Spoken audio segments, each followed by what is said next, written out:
Hello students, welcome back to my YouTube channel official GSS classes. देखिए, आज हम अपने इस वीडियो में कक्षा 10 के लिए विषय विज्ञान बोर्ड परीक्षा 2023 में आने वाले इम्पोर्टेंट क्वेश्चंस हैं, वो इस सीरीज में हम लेकर के आ गए हैं विद्यार्थियों के लिए। तो देखिए, क्वेश्चन पहला है आपका, विटामिन की परिभाषा एवं इनके स्रोतों का उल्लेख कीजिए। तो बायोलॉजी में सबसे बेस्ट क्वेश्चन है, मोस्ट इम्पोर्टेंट क्वेश्चन है ये। विटामिन की परिभाषा लिखने को आती है और इसके स्रोत एवं उल्लेख कीजिए। ठीक है, स्रोतों का उल्लेख कीजिए। तो ये क्वेश्चन मोस्टली आपको 5 नंबर का बोर्ड परीक्षा में मिलेगा। तो विटामिन क्या होते हैं, विटामिन की परिभाषा क्या है। तो पहले जब हम उत्तर लिखते हैं तो लिखते हैं परिभाषा। उत्तर में ब्लैक पेन से आप परीक्षा में डालेंगे परिभाषा, पेपर में आप डालेंगे परिभाषा, इसकी परिभाषा लिखनी है। तो परिभाषा क्या है विटामिन की, ये जटिल कार्बनिक पदार्थ हैं, जटिल मतलब कॉम्प्लेक्स हैं, जो शरीर में प्रतिरक्षा प्रदान करते हैं, रोगों से लड़ने में हमारी सहायता करते हैं। इनकी कमी से अपूर्णता रोग हो जाता है। जल में घुलनशील विटामिन और विटामिन जो वसा में घुलनशील है उनको अलग अलग बांट दिया गया है। जल में घुलनशील विटामिन कौन से हैं, वसा में घुलनशील विटामिन कौन से हैं, इनकी ट्रिक हमारे चैनल पर आपको मिल जाएगी। बहुत ही बेस्ट ट्रिक है कि जल और वसा में घुलनशील विटामिन को हम कैसे याद करें।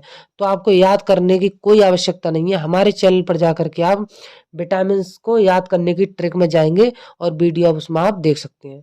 तो देखिए, सबसे पहले इसकी परिभाषा लिखेंगे तो ये जटिल कार्बनिक पदार्थ हैं, ये जटिल कार्बनिक पदार्थ हैं, ये जटिल कार्बनिक कार्बनिक पदार्थ हैं जो जो शरीर में प्रतिरक्षा प्रदान करते हैं, प्रतिरक्षा प्रदान करते हैं, प्रतिरक्षा प्रदान करते हैं। इनकी कमी से, विटामिन की कमी से, इनकी कमी से अपूर्णता रोग हो जाता है, से अपूर्णता रोग हो जाता है, अपूर्णता रोग हो जाता है। देखिए, सबसे पहला क्या है, जल में घुलनशील विटामिन। जल में घुलनशील यानी जल में घुलने वाली, जल में घुलनशील विटामिन, जल में घुलनशील विटामिन कौन कौन सी हैं, बी और सी हैं। सेकंड पॉइंट है आपका वसा में घुलनशील विटामिन। तो ये है आपकी वसा में घुलनशील, यानी वसा में कौन कौन सी विटामिन घुल जाती हैं। वसा में घुलनशील विटामिन, विटामिन कौन कौन सी हैं, ए, डी, ई और के है। ये क्या है, ये वसा में घुलनशील विटामिन है। अब देखिए, सबसे पहले दिया है विटामिन ए के बारे में आपको लिखना है। तो हेडिंग डालेंगे, 4 या 5 नंबर का क्वेश्चन आता है 5 नंबर का बोर्ड परीक्षा में। तो आप डालेंगे विटामिन ए। तो आपने पहला हेडिंग डाल दिया विटामिन ए। विटामिन ए क्या है, तो देखिए विटामिन ए का जो रासायनिक नाम है वो रेटिनॉल है। अगर आप vitamin A B C D E के, यदि आप इनके जो रासायनिक नाम है उनको याद नहीं कर पा रहे हो, तो इसकी वीडियो भी मैंने अपने चैनल पर दे रखी है। इनको एक ट्रिक से हम कैसे याद करें, वो ट्रिक ऐसी है जो बच्चा भी उसको सीख जाएगा और आप उसको सही तरीके से रिवाइज कर सकते हैं। तो आप उस ट्रिक को देख करके vitamin A B C D E सभी के नाम आप जो रासायनिक नाम है उनको याद कर सकते हैं।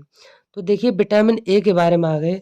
तो इसका रासायनिक नाम, इसका रासायनिक नाम, इसका रासायनिक नाम रेटिनॉल होता है। क्या है, रेटिनॉल। इसका रासायनिक नाम रेटिनॉल होता है, रेटिनॉल होता है। इसकी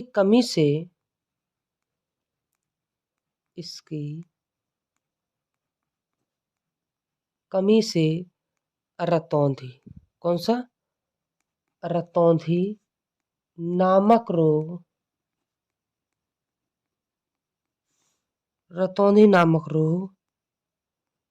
हो जाता है।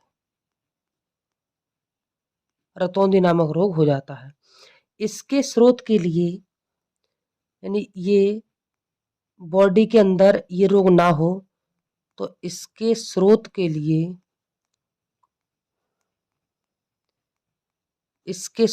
लिए क्या है? गाजर, हरी सब्जियां,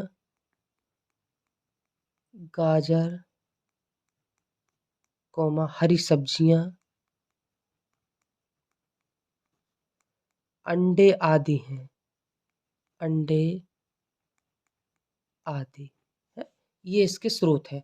अगर इन चीजों को आप भरपूर मात्रा में लेते रहेंगे तो रतौंधी नामक रोग नहीं होता है।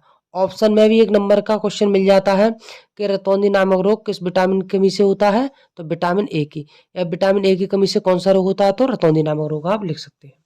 तो ये विटामिन ए आपका कंप्लीट हो गया। अब दूसरे नंबर पर आता है विटामिन बी। तो दूसरे नंबर पर आप डालेंगे विटामिन बी। तो इसका रासायनिक नाम थायमीन होता है। देखो, इसका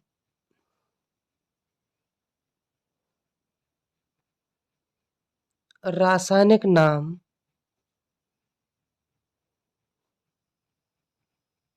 थायमीन होता है। इसका रासायनिक नाम थायमीन होता है। इसकी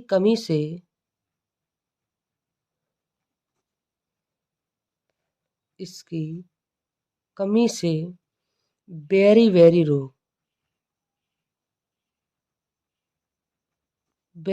रोग हो जाता है। इसकी कमी से बेरी वेरी रोग हो जाता है। इसके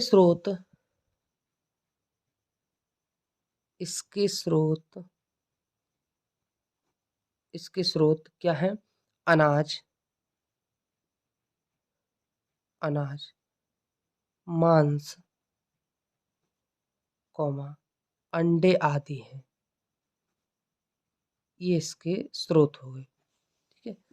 अब विटामिन बी कंप्लीट हो जाएगा। इसके बाद आते हैं हम विटामिन सी पर। विटामिन सी डाल दीजिए। विटामिन सी क्या है?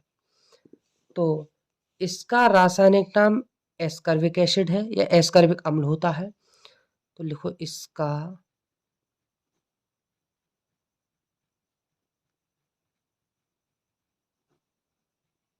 रासायनिक नाम एस्कॉर्बिक अम्ल होता है। एस्कॉर्बिक अम्ल होता है। इसकी कमी से दांतों में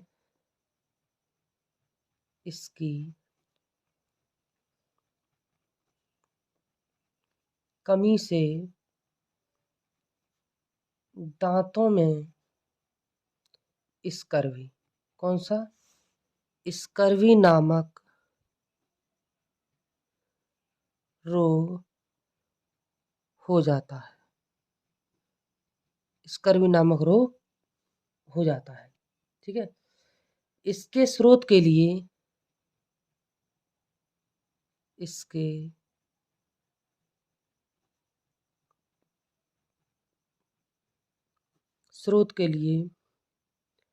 खट्टे पदार्थ आंवला, नींबू आदि हैं। आंवला, नींबू आदि हैं। आंवला, नींबू आदि है। ये हो गए विटामिन सी के बारे में। अब आता है हमारा विटामिन डी। विटामिन आपका आता है डी। तो विटामिन डी में हम क्या कर सकते हैं? देखो, इसका रासायनिक नाम कैल्सीफेरॉल होता है। इसका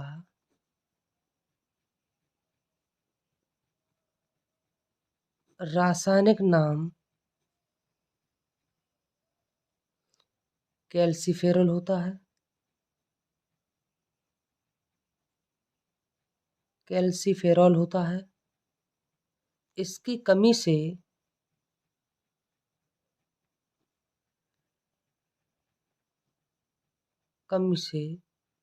सूखा रोग हो जाता है। इसकी कमी से सूखा रोग हो जाता है।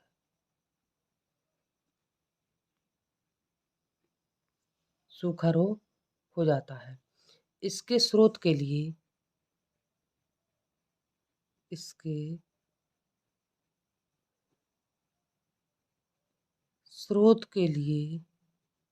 सूर्य का प्रकाश,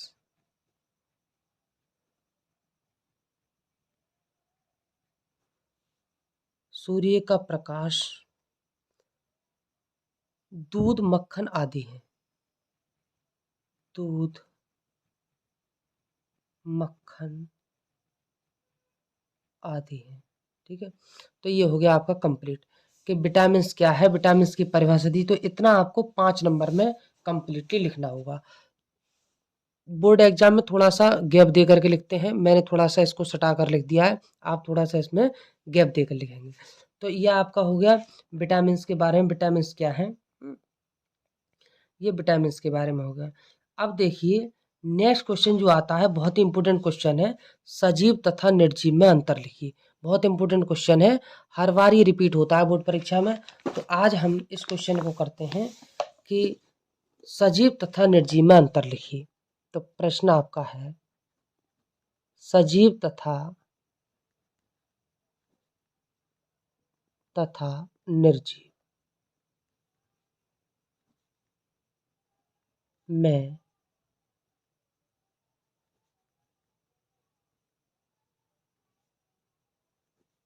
अंतर लिखिए। सजीव तथा निर्जीव में अंतर लिखिए। तो सजीव में और निर्जीव में क्या अंतर है? तो एक तरफ आप जब आंसर लिखेंगे तो एक तरफ डालेंगे सजीव, ये डालेंगे आप सजीव, और एक तरफ दूसरी तरफ डालेंगे आप निर्जीव, दूसरी तरफ हेडिंग डालेंगे आप निर्जीव।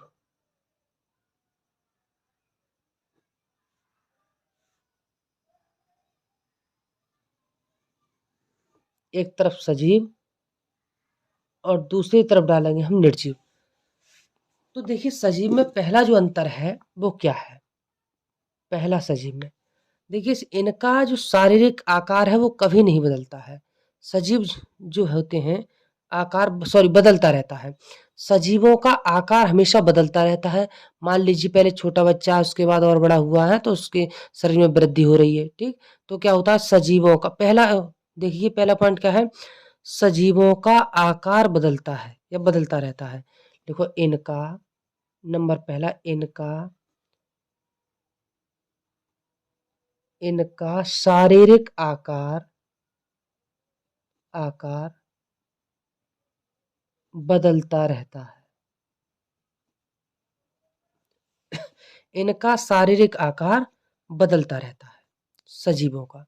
पहला डिफरेंस यही है कि सजीवों के आकार में और आकृति में वृद्धि होती है। पौधा छोटा है, फिर बड़ा हुआ, फिर बड़ा हुआ है, तो इनका आकार बढ़ रहा है। अब निर्जीव, मान लीजिए पेन है हमारा, तो पेन ही निर्जीव है, इसको 10 साल तक ऐसे ही रखा रहने दो तो इसके साइज में कोई परिवर्तन नहीं होगा क्योंकि ये निर्जीव है। तो दूसरा पॉइंट इससे बना सकते हैं कि निर्जीव के आकार में कोई परिवर्तन नहीं होता है या इनका शारीरिक आकार कभी नहीं बदलता है। तो लिखो निर्जीव के आकार में, निर्जीव के आकार में परिवर्तन नहीं होता है। निर्जीव के आकार में परिवर्तन नहीं होता है। दूसरा पॉइंट देखिए, सजीवों में देखिए प्रजनन की क्षमता होती है, सजीवों में प्रजनन की क्षमता होती है, रिप्रोडक्शन की क्षमता होती है। देखो सजीवों में प्रजनन, सजीवों में प्रजनन की क्षमता होती है इनके अंदर कैपेसिटी होती है कि न्यू बॉर्न जो बेबी है उसको जन्म दे सकते हैं। तो सजीवों में प्रजनन की क्षमता होती है, निर्जीवों में प्रजनन की क्षमता नहीं होती है। तो यहाँ पर दूसरा पॉइंट लिख दो, निर्जीवों में प्रजनन की क्षमता नहीं होती है, नहीं होती है। नंबर आपका तीसरा पॉइंट है, सजीवों को भोजन तथा ऑक्सीजन की आवश्यकता होती है, यह आप सब लोग जानते हो। तो सजीवों को भोजन तथा ऑक्सीजन की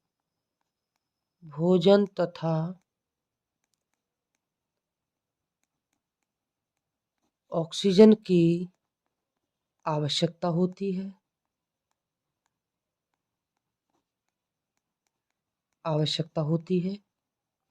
और इसका उल्टा हो जाएगा, निर्जीवों को भोजन तथा ऑक्सीजन की आवश्यकता नहीं होती है। तो निर्जीवों को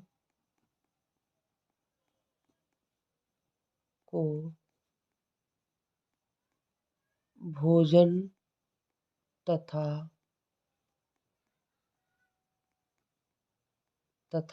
ऑक्सीजन की आवश्यकता नहीं होती है,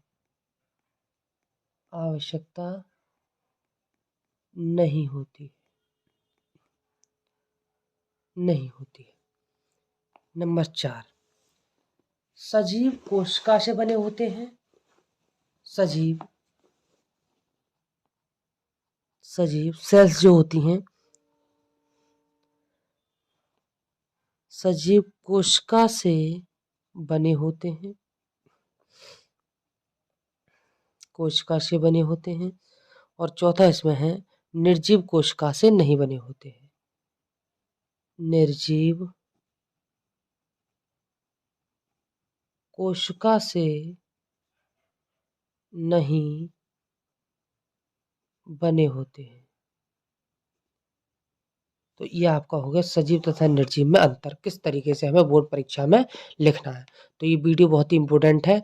आप ये जो क्वेश्चन हमने कराए हैं, इसमें आप क्वेश्चनों को सही तरीके से रिवाइज कर लें, और जो क्वेश्चन आपसे नहीं आते हैं तो चैनल पर जाकर वीडियो में आप देख सकते हैं।